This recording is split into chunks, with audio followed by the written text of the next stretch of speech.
ಇನ್ನು ದಲಿತ ಚಳುವಳಿಯ ಕಾರಣಗಳ ಬಗ್ಗೆ ನಾವು ನೋಡ್ತಾ ಇದ್ವಿ ಲಾಸ್ಟ್ ಪೀರಿಯಡ್ ಅಲ್ಲಿ. ಅದನ್ನೇ ಮುಂದುವರಿದು 3 ಪಾಯಿಂಟ್ಸ್ಗಳನ್ನು ಆಲ್ರೆಡಿ ಮುಗಿಸಿರ್ತಕ್ಕಂಥದ್ದು. ನಾಲ್ಕನೇದು ಅಂತಂದ್ರೆ ಅರಿವಿನ ಕೊರತೆ.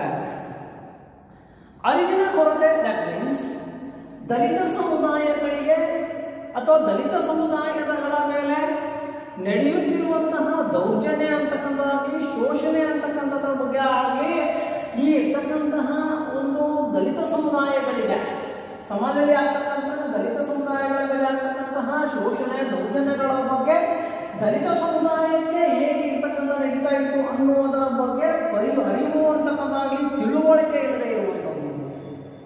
ಯಾಕಂದ್ರೆ ದಲಿತ ಸಮುದಾಯ ಏನಾಗ್ತಿತ್ತು ಅಂದ್ರೆ ಅನಾದಿ ಕಾಲದಿಂದಲೂ ಕೂಡ ಮೇಲ್ವರ್ಗದವರಿಂದ ಶೋಷಣೆಗೆ ಒಳಪಟ್ಟಿತ್ತು ಅಂತಕ್ಕಂಥದ್ದು. ಹಾಗಾಗಿ ಮೇಲ್ವರ್ಗ ಅನಾದಿ ಕಾಲದಿಂದಲೂ ಇರ್ತಕ್ಕಂಥ ಮೇಲ್ವರ್ಗದಿಂದ ದಲಿತ ಸಮುದಾಯ ಶೋಷಣೆಗೆ ಒಳಪಟ್ಟಿತ್ತು ಅಂತಂದ್ರೆ ಅದಕ್ಕೆ ಮೂಲ ಕಾರಣ ಅಂತಂದ್ರೆ ಆ ದಲಿತ ಸಮುದಾಯವನ್ನ ಶಿಕ್ಷಣದಿಂದ ವಂಚಿತರನ್ನಾಗಿ ಮಾಡಿರುವಂಥದ್ದು.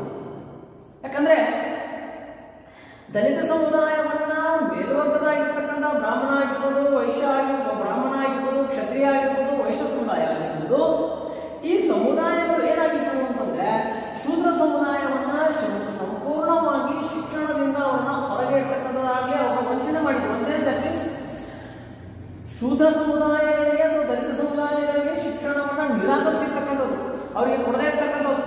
ಶಾಲೆ ಕಲಿಯಂತಿಲ್ಲ, ಓದಂತಿಲ್ಲ, ಬರೆಯಂತಿಲ್ಲ, ಯಾವುದೇ ಮಂತ್ರೋಪಚಾರಣೆ ಮಾಡೋದಿಲ್ಲ. ಏಕೆಂದ್ರೆ ನೀವು ಕೇವಲ ಮೇಲ್ವರ್ಗದವರ ಸೇವೆ ಮಾಡಬೇಕಷ್ಟೇ. ಇದನ್ನೇ ಏನ್ ಮಾಡಿದ್ರು ಅಂದ್ರೆ ದಲಿತ ಸಮುದಾಯಗಳು ನಮ್ಮ ಜೀವನ ಇಷ್ಟೇ ಅಪ್ಪ, ನಮ್ಮ ಜೀವನ ಮೇಲ್ವರ್ಗದವರ ಸೇವೆ ಮಾಡುವ ಸಲುವಾಗಿ ನಾವು ಇಟ್ಕೊಂಡಿದ್ದೀವಿ ಅಂತಕ್ಕಂಥ ಮನೋಭಾವನೆಯನ್ನು ಕೂಡ ಅವರಿಗೆ ಬೆಳೆದಿತ್ತು ಅಂತ. ಹಾಗಾದ್ರೆ ಆ ಬೆಳೆಯುವುದರಿಂದ ಏನಾಗಿದೆ ಅಂತಂದ್ರೆ ಮೇಲ್ವರ್ಗದವರು ದಲಿತ ಸಮುದಾಯವನ್ನ ಶೋಷಣೆ ಅಂತಕ್ಕಂಥದ್ದಾಗಲಿ ದೌರ್ಜನ್ಯ ಪೂರ್ಣವಾಗಿ ನಡೆಯುತ್ತಿದೆ ಅಥವಾ ಹೇಗೆ ನಡೆಯುತ್ತಿದೆ ಅಂತಕ್ಕಂಥ ಬಗ್ಗೆ ತಿಳುವಳಿಕೆಯೂ ಕೂಡ ಇಲ್ಲದೆ ಇರುವುದರಿಂದ ಅನಾದಿ ಕಾಲದಿಂದ ಅವರ ಮೇಲೆ ಶಿಕ್ಷಣದಿಂದ ಅವರ ವಂಚನೆಗೆ ಒಳಪಡಿಸುವುದಕ್ಕೆ ಈ ಇರ್ತಕ್ಕಂತಹ ದಲಿತ ಸಮುದಾಯವನ್ನ ಶೋಷಣೆಗೂ ಕೂಡ ಇವತ್ತು ಒಳಪಡಿಸುವುದು. ಹಾಗಾಗಿ ಎಲ್ಲಿಯವರೆಗೆ ದಲಿತ ಸಮುದಾಯ ಶಿಕ್ಷಣವಂತರಾಗುವುದಿಲ್ಲವೋ, ನಾನು ಹೇಳಕ್ ಹೇಳ್ತೀವಿ, ಎಲ್ಲಿಯವರೆಗೆ ದಲಿತ ಸಮುದಾಯ ಶಿಕ್ಷಣವಂತರಾಗುವುದಿಲ್ಲವೋ ಅಲ್ಲಿಯವರೆಗೆ ಅವರು ತಮ್ಮ ಜೀವನವನ್ನ ಬದಲಾಯಿಸಿಕೊಳ್ಳಲು ಸಾಧ್ಯವಿಲ್ಲ ಅಂತಕ್ಕಂಥ ಮನವರಿಕೆಯನ್ನ ಅಂಬೇಡ್ಕರ್ ಅವರು ದಲಿತ ಸಮುದಾಯಗಳಿಗೆ ತಿಳಿಸಿಕೊಟ್ಟರು. ಏಕೆಂದರೆ ಇತಿಹಾಸವನ್ನ ಮರೆತವರು ಇತಿಹಾಸವನ್ನ ಸೃಷ್ಟಿಸಲಾರರು. ದಟ್ ಮೀನ್ಸ್ ಅಂಬೇಡ್ಕರ್ ಅವರು ಹೇಳ್ತಾ ಇದ್ರು, ಎಲ್ಲಿಯವರೆಗೆ ನೀವು ನಿಮ್ಮ ಮೇಲೆ ಆದಂತಹ ದೌರ್ಜನ್ಯವನ್ನ ನೀವು ಹೋರಾಟ ಮಾಡೋದಿಲ್ಲ ಅಥವಾ ಪ್ರತಿಭಟನೆ ಮಾಡೋದಿಲ್ಲ, ನಾವು ನಿಮ್ಮ ದೌರ್ಜನ್ಯ ಆಗ್ತಾ ಇದೆ, ನಿಮ್ಮ ಶೋಷಣೆ ಆಗ್ತಾ ಇದೆ, ಯಾಕೆ ಆಗ್ತಾ ಇದೆ ಅಂತಂದ್ರೆ because of the education system. ನೀವು ಶಿಕ್ಷಣವಂತರಾಗಿ ಅಂತಂದ್ರೆ ಸಮಾಜದಲ್ಲಿ ಬದುಕಬಹುದು, ನೀವು ಕೂಡ ಮೇಲ್ವರ್ಗದವರಾಗಿ ಒಳ್ಳೆ ಬದುಕಬಹುದು ನೀವು. ಯಾಕಂದ್ರೆ ಮಾನವ ಸಮಾಜ ಒಂದೇ ಕುಲ, ಒಂದೇ ಜಾತಿ, ಮಾನವ ಜಾತಿ ಅಷ್ಟೇ. ಇದನ್ನ ಬಿಟ್ಟು ಏನೂ ಇಲ್ಲ ಅಂತಕ್ಕಂಥದ್ರ ಬಗ್ಗೆ ದಲಿತ ಸಮುದಾಯಗಳಿಗೆ ತಿಳಿಸಿಕೊಡುವಂತ ಕೆಲಸವನ್ನ ಶಿಕ್ಷಣದಿಂದ ಮಾಡಬೇಕು ಅಂತಕ್ಕಂಥ ವಿಚಾರವನ್ನ ಅಂಬೇಡ್ಕರ್ ಅವರು ಹೊಂದಿರುವುದರಿಂದ ಇತಿಹಾಸವನ್ನ ಮರೆತವರು ಇತಿಹಾಸವನ್ನ ಸೃಷ್ಟಿಸಲಾರರು. ನಿಮ್ಮ ಮೇಲೆ ಆಗಿರ್ತಕ್ಕಂಥ ದೌರ್ಜನ್ಯವನ್ನ ನೀವು ಮರಿಬಾರದು ಅಂತಕ್ಕಂಥ ವಿಚಾರವನ್ನ ತಿಳಿಸಿಕೊಡುವುದರ ಜೊತೆಗೆ ನೀವು ಇತಿಹಾಸ ಸೃಷ್ಟಿಸಬೇಕು. ಏನು ಅಂದ್ರೆ ನಾವು ಸಮರ್ಥರಾಗಿದ್ದೇವೆ, ನಾವು ವಿದ್ಯಾರ್ಜನೆ ಮಾಡಬಹುದು, ನಾವು ಓದ್ಬೋದು, ನಾವು ಬರೀಬಹುದು ಅಂತಕ್ಕಂಥ ಬಗ್ಗೆ ಆಗಲಿ ಅಥವಾ ಅವ್ರಿಗೆ ಸಮಾಜದಲ್ಲಿ ಯಾವ ರೀತಿ ಬದುಕಬೇಕು ಅಂತಕ್ಕಂಥ ತಿಳುವಳಿಕೆ ಕೊಡುವಂತ ಕೆಲಸಗಳನ್ನ ಕೂಡ ಅಂಬೇಡ್ಕರ್ ಅವರು ಮಾಡಿದ್ದಾರೆ. ಇದನ್ನ ಸಂಪೂರ್ಣವಾಗಿ ರಾಜ್ಯಾದ್ಯಂತ ಅಥವಾ ದೇಶಾದ್ಯಂತ ತಿಳಿಸಿಕೊಳ್ಳುವ ಸಲುವಾಗಿ ಏನ್ ಮಾಡಿದ್ರು ಅಂಬೇಡ್ಕರ್ ಅವರು ಅಂದ್ರೆ 1924 ಸುಮಾರಿಗೆ ಬಹಿಷ್ಕೃತ ಹಿತಕಾರಣಿ ಸಭಾ ಅಂತಕ್ಕಂಥ ಸಭೆಯನ್ನ ಉಂಟಾಗಿರ್ತಕ್ಕಂಥದ್ದು. 1972 ಸುಮಾರಿಗೆ ನಂತರದ ದಿನಮಾನಗಳಲ್ಲಿ ದಲಿತ ಪ್ಯಾಂಥರ್ಸ್ ಚಳವಳಿಯನ್ನ ಆಯಿತು. 1972 ದಲಿತ ಪ್ಯಾಂಥರ್ಸ್, 1974 ದಲಿತ ಸಂಘರ್ಷ ಸಮಿತಿ ಅಂತಕ್ಕಂಥ ದಟ್ ಮೀನ್ಸ್ ಆಫ್ ಇದನ್ನ DSS ಅಂತ ಕರೀತಾರೆ. ದಟ್ ಮೀನ್ಸ್ ಆಫ್ ದಲಿತ ಸಂಘರ್ಷ ಸಮಿತಿ. ಒಂದು ಕ್ವಶನ್ ಬರುತ್ತೆ, ಎಕ್ಸ್ಪಾಂಡ್ ದ DSS ಅಂತಕ್ಕಂತಹ ಪದವನ್ನು ಕೇಳ್ತಾರೆ. ದಲಿತ ಸಂಘರ್ಷ ಸಮಿತಿ. ಈ ದಲಿತ ಸಂಘರ್ಷ ಸಮಿತಿಗಳನ್ನ ಕೂಡ ಹುಟ್ಟು ಹಾಕುವುದರ ಜೊತೆಗೆ ಏನಾಯಿತು ಅಂತಂದ್ರೆ ದಲಿತ ಸಮುದಾಯವನ್ನ ಆರ್ಥಿಕವಾಗಿ, ಸಾಮಾಜಿಕವಾಗಿ, ಶೈಕ್ಷಣಿಕವಾಗಿ ಇವರನ್ನ ಮೇಲೆತ್ತಿ ಅವರಿಗೆ ತಿಳುವಳಿಕೆ ನೀಡುವ ಅಥವಾ ಅರಿವು ಮೂಡಿಸುವಂತಹ ಅಥವಾ ಅರಿವು ಮೂಡಿಸುವಂತಹ ಕೆಲಸವೂ ಕೂಡ ಇದು ಆಗ್ತಾ ಬಂತು ಅಂತ ಸ್ಟಿಲ್ ನಾವು ಮಾಡಿದ್ದಾರೆ. ಅಂದ್ರೆ ದಲಿತ ಸಮುದಾಯಕ್ಕೆ ಅವರ ಇರುವಿಕೆ ಅವರ ಸಾಮರ್ಥ್ಯದ ಬಗ್ಗೆ ತಿಳುವಳಿಕೆ ಕೊಡುವಂತಹ ಕೆಲಸವೂ ಕೂಡ ಪ್ರಸ್ತುತ ದಿನಮಾನಗಳಲ್ಲಿ ಕೂಡ ಇವತ್ತು ನಡೀತಾ ಇದೆ. ಆಗಿರುವುದರಿಂದ ಅರಿವಿನ ಕೊರತೆ ಇರ್ತಕ್ಕಂಥವ್ರಿಗೆ ಆಗಲಿ ಅಥವಾ ಅವರಿಗೆ ತಿಳುವಳಿಕೆ ಇರ್ತಕ್ಕಂಥದ್ರ ಬಗ್ಗೆ ಆಗಲಿ ಸಾಕಷ್ಟು ಇರ್ತಕ್ಕಂತಹ ಇವು ಚಳುವಳಿಯ ಹಾದಿ ಇರುವಂತಕ್ಕಂಥದ್ದನ್ನ ಕೂಡ ನಾವಿಲ್ಲಿ ಪ್ರಮುಖವಾಗಿ ಕಾಣ್ತೀವಿ. ಇದು ನೆಕ್ಸ್ಟ್ ಅಂತಕ್ಕಂಥದ್ದು ಅಂದರೆ ರಾಜಕೀಯ ಅಸಮಾನತೆ. ರಾಜಕೀಯ ಅಸಮಾನತೆ ಮೀನ್ಸ್ ಭಾರತದ ಒಂದು ವ್ಯವಸ್ಥೆಯ ಒಂದು ಓಡಿಯಲ್ಲಿ ಅನಾದಿ ಕಾಲಮಾನದಿಂದಲೂ ದಲಿತ ಸಮುದಾಯವನ್ನ ಮೇಲ್ವರ್ಗದವರು ಶೋಷಣೆ ಅಥವಾ ದೌರ್ಜನ್ಯಗಳನ್ನ ಮಾಡ್ತಾನೆ ಬಂದಿದ್ರು. ಸ್ವಲ್ಪ ಚಳವಳಿ ಮಾಡಿದ್ವಿ, ಸ್ವಲ್ಪ ಪ್ರತಿಭಟನೆ ಮಾಡಿದ್ವಿ, ಸ್ವಲ್ಪ ದಿವಸ ಸರಿ ಇರ್ತಿತ್ತು, ಮತ್ತೆ ಆಗ್ತಿತ್ತು. ಹಾಗಾದ್ರೆ ಇಂಥ ಒಂದು ವ್ಯವಸ್ಥೆಯನ್ನ ಸಂಪೂರ್ಣವಾಗಿ ಶಾಶ್ವತವಾಗಿ ಬದಲಾಯಿಸಬೇಕಾಗಿತ್ತು ಅಂತಂದ್ರೆ ದಲಿತ ಸಮುದಾಯಗಳಿಗೆ ಅಥವಾ ಶೂದ್ರ ಸಮುದಾಯಗಳಿಗೆ ಏನ್ ಬೇಕಾಗಿದೆ ಅಂದ್ರೆ ರಾಜಕೀಯ ಸಮಾನತೆ ಅಂತಕ್ಕಂತಹ ಒಂದು ರಾಜಕೀಯ ಇರ್ತಕ್ಕಂತಹ ಒಂದು ಅಸಮಾನತೆ ಇದೆ. ಇದನ್ನ ತೆಗೆದು ಹಾಕಿ ಸಮಾನತೆಯನ್ನ ಸಾಧಿಸಬೇಕಾಗಿತ್ತು ಅಂದ್ರೆ ಎಲ್ಲಾ ರೀತಿಯ ಸಮಾನತೆಗಳಿಗೂ ರಾಜಕೀಯ ಅಧಿಕಾರವೇ ಮೂಲ ಕಾರಣ. This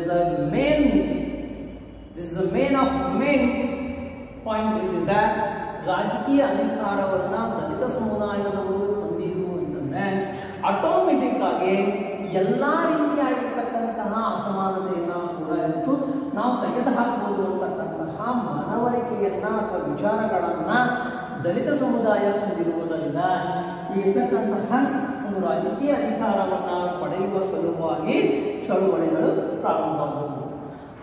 ಆಫ್ಟರ್ ದ ರೆವಲ್ಯೂಷನ್ ಅಥವಾ ಏನು ಚಳುವಳಿ ಅಂತ ಹೇಳ್ತೀವಿ, ಆ ಚಳುವಳಿಯ ನಂತರದ ದಿನಮಾನಗಳಲ್ಲಿ ಅಥವಾ 1947 ಅಥವಾ 47 ಸ್ವತಂತ್ರಗೊಂಡ ನಂತರದಲ್ಲಿ ಅಥವಾ 1950 ಸಂವಿಧಾನ ರಚನೆ ಆದ ನಂತರದ ದಿನಮಾನಗಳಲ್ಲಿ ಸಾಕಷ್ಟು ರಾಜಕೀಯ ಹಕ್ಕುಗಳನ್ನ ಅಥವಾ ಇರ್ತಕ್ಕಂತಹ ರಾಜಕೀಯ ಅವಕಾಶಗಳನ್ನ ಕೂಡ ದಲಿತ ಸಮುದಾಯಗಳು ಪಡೆದುಕೊಂಡು ಅಂತಕ್ಕಂಥ that means of the reservation ಅಥವಾ ಮೀಸಲಾತಿ ವ್ಯವಸ್ಥೆಗಳನ್ನ ಕೂಡ ದಲಿತ ಸಮುದಾಯದವರು ಪ್ರಸ್ತುತ ದಿನಮಾನಗಳಲ್ಲಿ ಪಡೆದುಕೊಂಡಿರುವಂಥದ್ದು.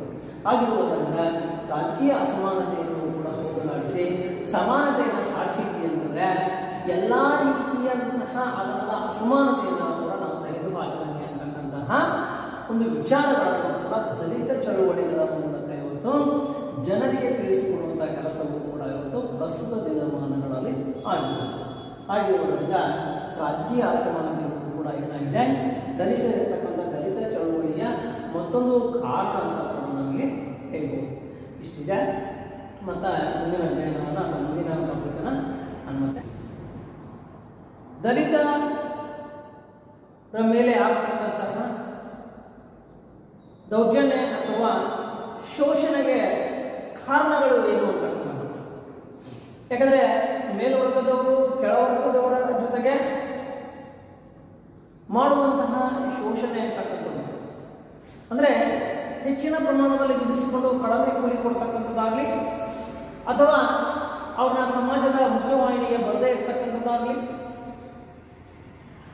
ಅಥವಾ ಅವ್ರನ್ನ ಸಾರ್ವಜನಿಕ ಸ್ಥಳಗಳನ್ನ ಬಳಸುವಂತಹದನ್ನ ನಿಷೇಧಕ್ಕೆ ಒಳಪಡಿಸ್ತಕ್ಕಂಥದ್ದೇ ನಿರಂತರವಾಗಿ ಶೋಷಣೆ ಹಿಡಿಕೊಳ್ತಾ ಬಂದಿತ್ತು ಅಂತಕ್ಕಂಥ ಅಂದ್ರೆ ಕ್ರಿಸ್ತಶಕ 6ನೇ ಶತಮಾನದಿಂದ ಹಿಡಿದು ಪ್ರಸ್ತುತ ದಿನಮಾನಗಳವರೆಗೆ ಅಂದ್ರೆ ಭಾರತ ಸ್ವತಂತ್ರಗೊಳ್ಳುವವರೆಗೂ ಕೂಡ ಹಲವಾರು ರೀತಿಯಲ್ಲಿ ಶೂದ್ರ ಸಮುದಾಯವನ್ನ ಅಥವಾ ಇರ್ತಕ್ಕಂಥ ಕೆಳವರ್ಗವನ್ನ ಮೇಲ್ವರ್ಗದಿಂದ ಅಥವಾ ಸಮಾಜದಲ್ಲಿ ಇರತಕ್ಕಂಥ ಹಲವಾರು ಶೋಷಣೆಗೆ ಒಳಪಟ್ಟು ಅಂತಕ್ಕಂಥ ಒಂದು ವಿಚಾರಗಳಾಗಿದೆ. ಹಾಗಾದ್ರೆ ಈ ಶೋಷಣೆ ಅಂತಕ್ಕಂಥದ್ದನ್ನ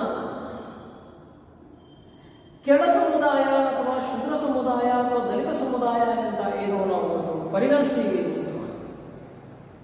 ಇದು ಸಹಿಸಿಕೊಂಡಾನೆ ಬಂತು ಅಂತಕ್ಕಂಥ ಇದು ಸಹಿಸಿಕೊಂಡು ಬರುವುದರ ಜೊತೆಗೆ ಸ್ವತಂತ್ರಗೊಂಡ ನಂತರದಲ್ಲಿ ಈ ಇರ್ತಕ್ಕಂತಹ ಶೂದ್ರ ಸಮುದಾಯ ನಾವು ಸಮಾಜದಲ್ಲಿ ಸುವ್ಯವಸ್ಥಿತವಾಗಿ ಅಥವಾ ಸರಿಸಮಾನವಾಗಿ ಬದುಕಬೇಕು ಅಂತಕ್ಕಂತಹ ಒಂದು ಮಹತ್ವಾಕಾಂಕ್ಷೆ ಉದ್ದೇಶದಿಂದ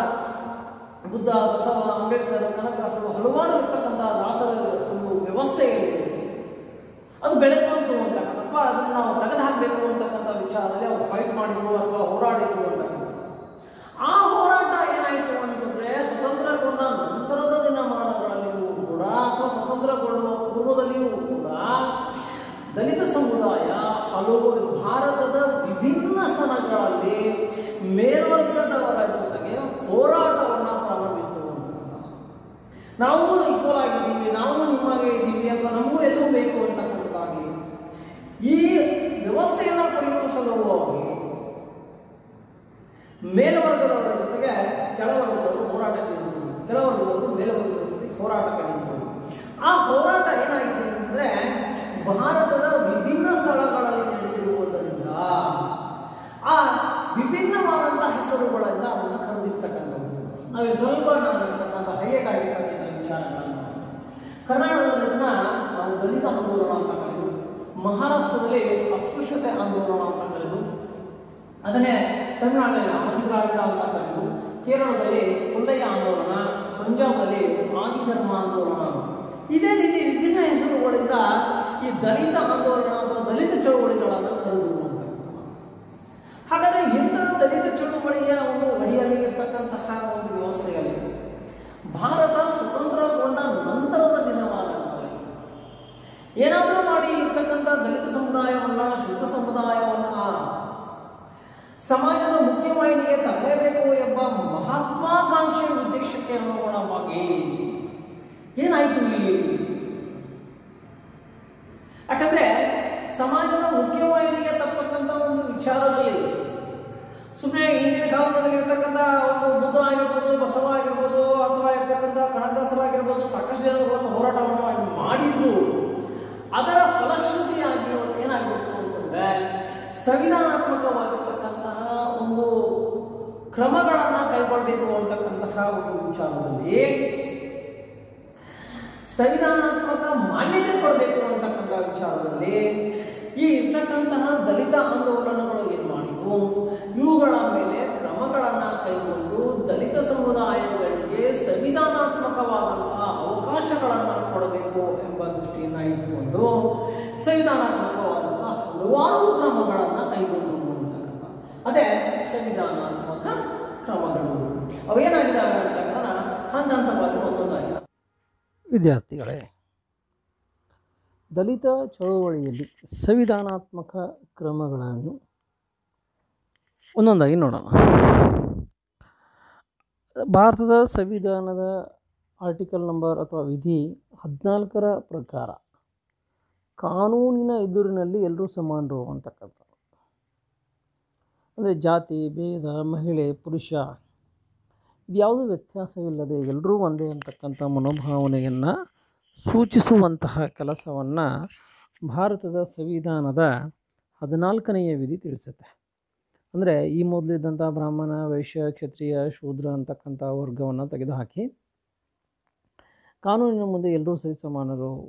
as a upper caste, as a lower caste, rich, poor, literate or illiterates, so many persons. Is there no any difference between upper class and lower classes or something else? ಇನ್ನು ಎರಡನೇದಾಗಿ ಆರ್ಟಿಕಲ್ ನಂಬರ್ 15/1 and 15/2 ಪ್ರಕಾರ ಜಾತಿಯ ಆಧಾರದ ಮೇಲೆ ತಾರತಮ್ಯ ಮಾಡುವಂತಿಲ್ಲ. ಅಂದರೆ ಮೇಲ್ವರ್ಗದವರು ಶ್ರೇಷ್ಠರು, ಕೆಳವರ್ಗದವರು ಶ್ರೇಷ್ಠರಲ್ಲ ಅಂತಕ್ಕಂಥದ್ದಾಗಲಿ, ಅಥವಾ ಅವ್ರು ಅಲ್ಲಿ ಕೊಡಬೇಕು ಇವರು ಇಲ್ಲಿ ಕೊಡಬೇಕು, ಅವ್ರು ಅಲ್ಲಿ ಬರಬಾರ್ದು ಇವರು ಇಲ್ಲಿ ಬರಬಾರ್ದು, ತಾರತಮ್ಯ ಮಾಡುವಂತಿಲ್ಲ ಅಂತಕ್ಕಂಥ, ಅಥವಾ ಮೇಲ್ವರ್ಗದವರು ಅಷ್ಟೇ ಶಾಲೆ ಕಲಿಯಬೇಕು ಉಳಿದವರು ಇಲ್ಲ ಅಂತಕ್ಕಂತಹ ಈ ತಾರತಮ್ಯ ವ್ಯವಸ್ಥೆ ಏನಿದೆ ಇದನ್ನು ನಿಷೇಧಕ್ಕೆ ಒಳಪಡಿಸ್ತಕ್ಕಂತಹ ವಿಧಿಯನ್ನು ಭಾರತ ಸಂವಿಧಾನದ 15ನೇ ಆರ್ಟಿಕಲಲ್ಲಿ ನೋಡ್ತೀವಿ ನಾವು. ಇನ್ನು ಆರ್ಟಿಕಲ್ ನಂಬರ್ ಅಥವಾ ವಿಧಿ 15/4ರ ಪ್ರಕಾರವಾಗಿ ಪರಿಶಿಷ್ಟ ಜಾತಿ, ಪರಿಶಿಷ್ಟ ವರ್ಗಗಳು ಮತ್ತು ಹಿಂದುಳಿದವರ ಸಾಮಾಜಿಕ ಮತ್ತು ಶೈಕ್ಷಣಿಕ ಉನ್ನತಿಗಾಗಿ ವಿಶೇಷ ಕ್ರಮಗಳು ಅಂತ. ಅಂದರೆ ಶಾಲೆ ಕಲಿಯೋದ ಸಂದರ್ಭದಲ್ಲಿ ಇವರಿಗೆ ಇರ್ತಕ್ಕಂತಹ ವಿಶೇಷವಾಗಿರ್ತಕ್ಕಂಥ ಮೀಸಲಾತಿ ವ್ಯವಸ್ಥೆಗಳಾಗಿರ್ಬೋದು, ಅಥವಾ ಶಾಲೆ ಕಲಿಯೋದಕ್ಕೆ ಪ್ರೋತ್ಸಾಹ ಧನವನ್ನಾಗಿ ಇವತ್ತು ಹಣವನ್ನು ನೀಡ್ತಕ್ಕಂಥದ್ದಾಗಿರ್ಬೋದು, ಅಥವಾ ಶಾಲೆ ಕಲಿಯತಕ್ಕಂಥ ಮಕ್ಕಳಿಗೆ ಉಚಿತವಾಗಿರ್ತಕ್ಕಂಥ ಸಮವಸ್ತ್ರಗಳು ಅಂತಕ್ಕಂಥದ್ದಾಗಲಿ, ಪುಸ್ತಕಗಳು ಅಂತಕ್ಕಂಥದ್ದಾಗಲಿ, ಈ ರೀತಿ ವಿಶೇಷವಾದಂಥ ಕ್ರಮಗಳನ್ನು ಕೈಗೊಳ್ಳುವುದಕ್ಕೆ ಭಾರತದ ಸಂವಿಧಾನದಲ್ಲಿ ಅವಕಾಶವನ್ನು ಮಾಡಿಕೊಡಲಾಗಿದೆ. ಇನ್ನು ಆರ್ಟಿಕಲ್ ನಂಬರ್ 16ರ ಪ್ರಕಾರವಾಗಿ ಸಾರ್ವಜನಿಕ ಉದ್ಯೋಗಗಳಲ್ಲಿ ಸೇವಾ ಅವಕಾಶಗಳನ್ನು, ನೇಮಕಾತಿ, ಬಡ್ತಿಯಲ್ಲಿ ವಿಶೇಷವಾದಂಥ ಮೀಸಲಾತಿಯನ್ನು ಕೊಡ್ತಕ್ಕಂಥದ್ದು. ಅಂದರೆ ಈ ಮೊದಲು ಏನಾಗಿರ್ತಕ್ಕಂಥ ಒಂದು ಅಂದರೆ ಶೂದ್ರ ಸಮುದಾಯವನ್ನು ಸರ್ಕಾರಿ ಉದ್ಯೋಗ ಅಂತಕ್ಕಂಥದ್ದಾಗಲಿ ಅಥವಾ ಇತರ ಉದ್ಯೋಗದಿಂದ ಅವರನ್ನು ಹೊರಗಡೆ ಇಟ್ಟಿರ್ತಕ್ಕಂಥದ್ದು. ಅಂದರೆ ಸಾರ್ವಜನಿಕ ಉದ್ಯೋಗಗಳಲ್ಲಿ ಸಮಾನ ಅವಕಾಶಗಳನ್ನು ಕೆಳವರ್ಗದವರಿಗೂ ಕೊಡ್ತಕ್ಕಂಥದ್ದು. ಅದು ನೇಮಕಾತಿಯಲ್ಲಿ ಆಗಿರ್ಬೋದು, ಬಡ್ತಿಯಲ್ಲಾಗಿರ್ಬೋದು ಅಥವಾ ಇತರ ವಿಚಾರಗಳಲ್ಲಿಯೇ ಮೀಸಲಾತಿಯನ್ನು ಕಲ್ಪಿಸಿಕೊಡ್ತಕ್ಕಂಥದ್ದು. ಇಷ್ಟು ಜನ ಅಥವಾ ಇಷ್ಟು ಇರತಕ್ಕಂತಹ ಸಂದರ್ಭದ ಅನುಗುಣವಾಗಿ ಮೀಸಲಾತಿ ವ್ಯವಸ್ಥೆಯನ್ನು ಜಾರಿಗೆ ತರ್ಬೋದು.